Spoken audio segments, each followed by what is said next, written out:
Hello everyone and welcome to this video. In this video we're going to be taking a look at ELYSION for the PC. The game was developed and published by RoninGames and was released on Steam in 2019. The game itself is an anime retro style shooter which borrows heavily from past games such as R-Type and Thunder Force 4. However, is mixing these two genres together by an indie developer a good idea or not? Here's more details on what ELYSION is all about and what it has to offer. The game's plot is set in a sci-fi futuristic world where peace reigns until one day, something bad happens. This tragic event is that the world's auto-drones go berserk and start attacking everyone and everything in their wake, and then turn the world into ruin.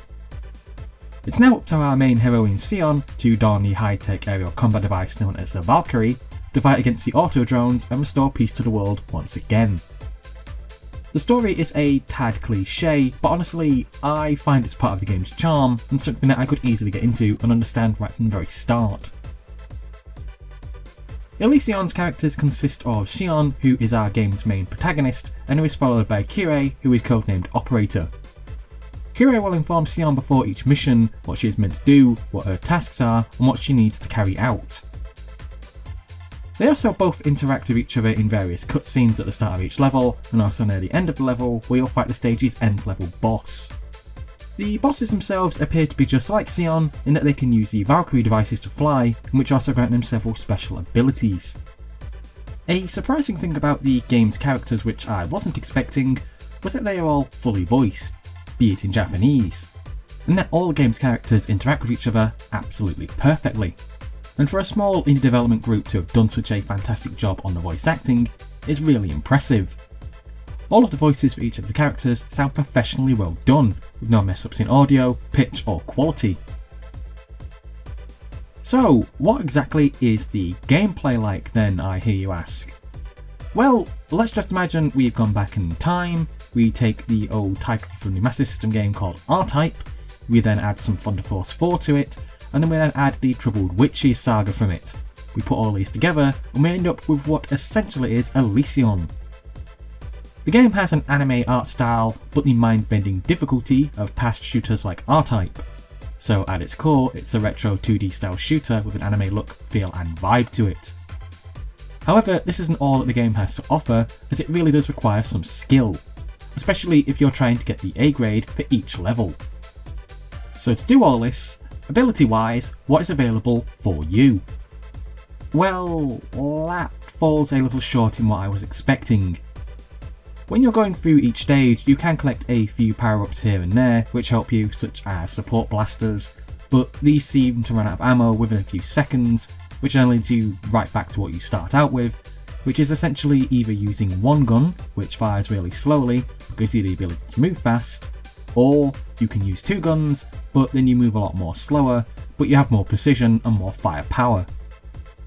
Aside from those two options, that's really all you have, aside from the special bomb ability, where both guns are used at full spread and take out everything on screen.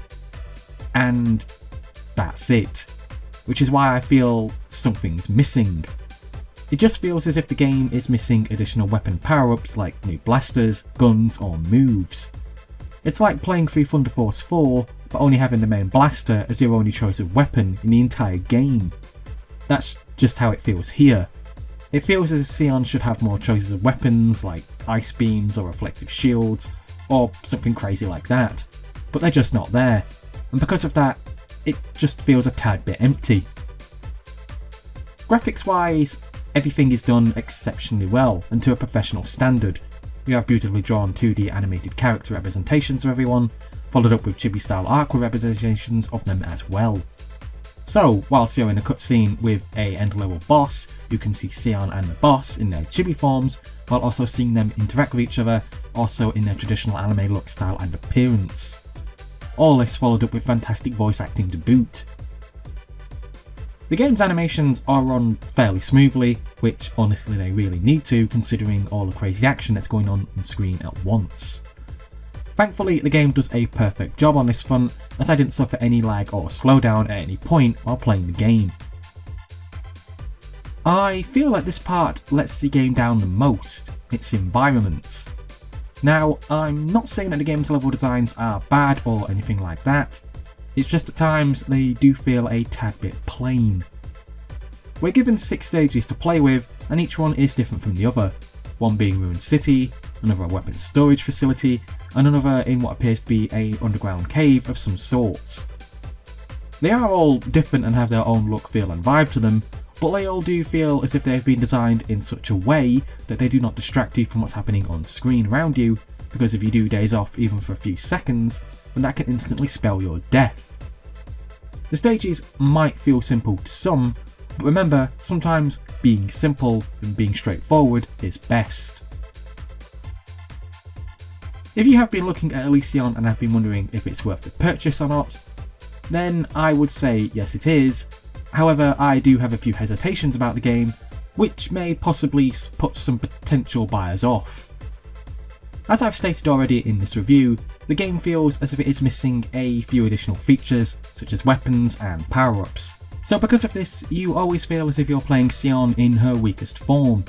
You don't ever feel like you can add additional weapons to her or gain new skills or abilities, which just feels quite lacking.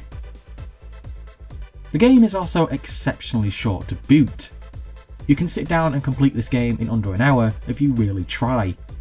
Granted, you won't be getting A ranks on each stage, but considering these don't even unlock anything, I almost wonder what the point of them is there even for to begin with. If I am being direct, I do feel that this game is a good game and a fun 2D shooter, but I can't help but feel as if the game has been rushed to complete it, and whilst doing so, it's missing some features which would have made this a much better game. If the game had a few more extra levels, additional special moves, abilities, hidden unlockables, or even additional playable characters, then I would say that this game is a brilliant game and that it has loads of replay value. As the game currently stands, I would give it 6 out of 10. But if the game had those additional features which I've just mentioned, then it could easily be a solid 8, or dare I even say a 9, depending on what just was added. ELYSION is a good game, and I want the developer to do well, because this is a good game. It just feels as if it could have been so much more better than what it was, and what it currently is, and the developer only takes a little more time and adds a bit more polish to it in the future, either by additional updates or even a DLC. Well, that's it for this review guys, thank you for listening, thank you for watching, and please subscribe.